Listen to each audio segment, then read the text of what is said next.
नमस्कार शेतकरी मित्रांनो. आता हा आपला जो कांदा लावलेला आहे आपण हा जवळपास 1.5 महिन्यांचा कंप्लीट झालेला आहे आणि आता आपण याच्यामध्ये आपण ऑर्गॅनिकच भेसळ डोस वापरलेला आहे आणि त्यासोबतच आपण आज आपल्याकडे 8 प्रकारच्या बॅक्टेरिया आहेत आणि ह्या आपण या 1 एकर क्षेत्राला कांद्याला आपण हा आता 8 प्रकारच्या ज्या बॅक्टेरिया आहेत हे आपण तुम्हाला दाखवतोय. हे बघा, आता हे काय करायचं, आपण 200 लिटर पाण्याचा ड्रम असा भरून घ्यायचा आहे आणि यामध्ये आपण सुरुवातीला आता आपल्याकडे हा जो बॉक्स आहे सुरुवातीला आपण हे 1 किलो गूळ टाकायचं आहे त्याच्यामध्ये आणि हे 1 किलो आपल्याकडे बेसन पीठ आहे हे पण त्यामध्ये मिक्स करून घ्यायचं आहे. आता त्यासोबतच आपल्याकडे हे जे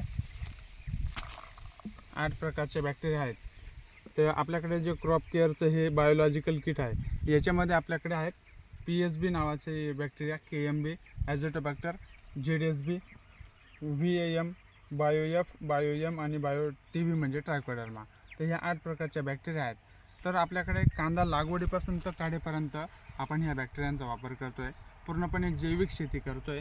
त्यामुळे तुम्हाला पण जर हे बायोलॉजिकल किट जे आपलं 8 प्रकारच्या बॅक्टेरिया आहेत त्या जर तुम्हाला पाहिजे असेल तर तुम्ही आमच्याशी नक्की संपर्क करा. स्क्रीनवर दिलेल्या नंबरवर संपर्क करा. आता ह्या कशा फोडायच्या आणि कशा आपण याच्यामध्ये मिक्स करणार आहोत हे तुम्हाला दाखवतो. या अशा पद्धतीने आपलं हे क्रॉप केअरचं किट आहे आणि हे फक्त कांद्यासाठीच नाही तर आपल्याकडे डाळिंब असेल, द्राक्ष असेल, कपाशी असेल, केळी, अद्रक, अजून आपला आपण फळबागांवर काम करतो, पेरू, आंबा, नारळ, सीताफळ, ड्रॅगन फ्रूट, काजू, इतर सर्व व्हरायटींवरती ऑल फ्रूट आणि ऑल व्हेजिटेबल्स तर सर्व प्रकारच्या पालेभाज्यांवरती आपलं हे किट चालतं आणि सर्व प्रकारचे आपले जे फळबाग आहेत तर फळबागांवरती हे प्रत्येक पिकासाठी आपण हे बायोलॉजिकल किट जे आहे आपल्याकडे तर हे तुम्ही सर्व वापरू शकतात. चला आपण हे वापरताना व्हिडिओ बघूया. हे बघा मित्रांनो, या 8 प्रकारच्या आपल्या बॅक्टेरिया आहेत आणि ह्या आपण आता पाण्यामध्ये मिक्स करून घेणार आहोत.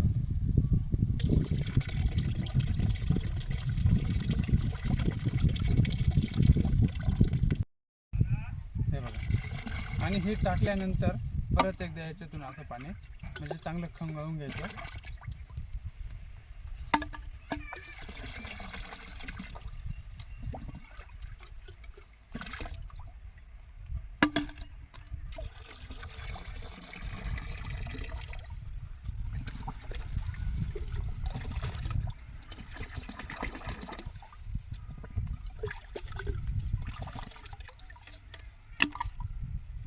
हे अशा आपला हे पूर्ण असं बाटल्या व्यवस्थित स्वच्छ धुवून घ्या म्हणजे त्याच्यातले सर्व बॅक्टेरिया हा निघून जाईल. आणि याच्यासोबतच आपल्याला इकडे आपण हा गूळ ठेवलेला आहे, हा काळा गूळ पण याच्यामध्ये मिक्स करून घ्यायचा आहे. 200 लिटर पाणी असेल तर तुम्हाला साधारणतः हा 1 किलो गूळ वापरायचा आहे.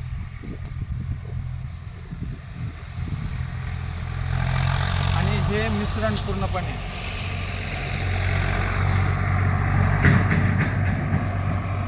साधारणतः 24 तास ते 48 तास तुम्ही हे ठेवू शकता. रोज सकाळी संध्याकाळी एका काठीच्या साह्याने मिक्स करायचं ते, म्हणजे जास्तीत जास्त बॅक्टेरिया, जास्तीत जास्त जीवाणू तयार होतात त्याच्यामध्ये.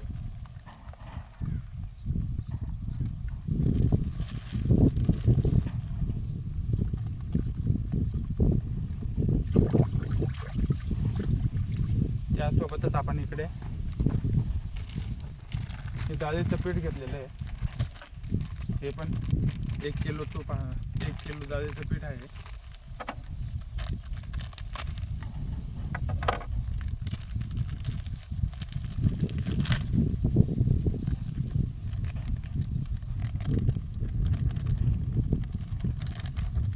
शक्यतो 4-5 लिटरच्या पाण्यामध्ये आपण हे मिक्स करून घ्यायचं, कारण की याच्या गठोळ्या ह्या फुटत नाही.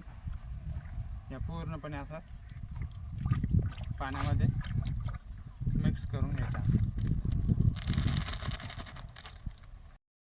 ही अशी आपण मोठी काठी घ्यायची आहे आणि या काठीच्या माध्यमातून आपण जे याच्यामध्ये मिश्रण केलेले आहे 8 प्रकारच्या बॅक्टेरिया आणि गूळ आणि त्यानंतर आपण हे बेसन पीठ टाकलेले ते हे काठीच्या साहाय्याने पूर्ण डवळून घ्यायचं आहे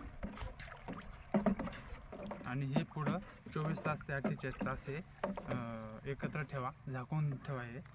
आणि तुम्ही डायरेक्टली पाटाच्या माध्यमातून पण दिलं तर चालेल आणि ड्रिप केलेलं असेल तर ड्रिपच्या माध्यमातून पण दिले तर चालेल.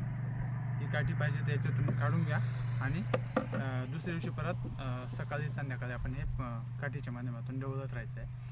आणि अशाच पद्धतीने तुम्हाला जर बॅक्टेरिया वापरायचे असतील ऑल महाराष्ट्र, आपल्याला पूर्ण महाराष्ट्रात आपल्याला काम करायचं आहे, तर तुम्हाला जर पाहिजे असेल तर होलसेलमध्ये तुम्हाला घरपोच मिळतील.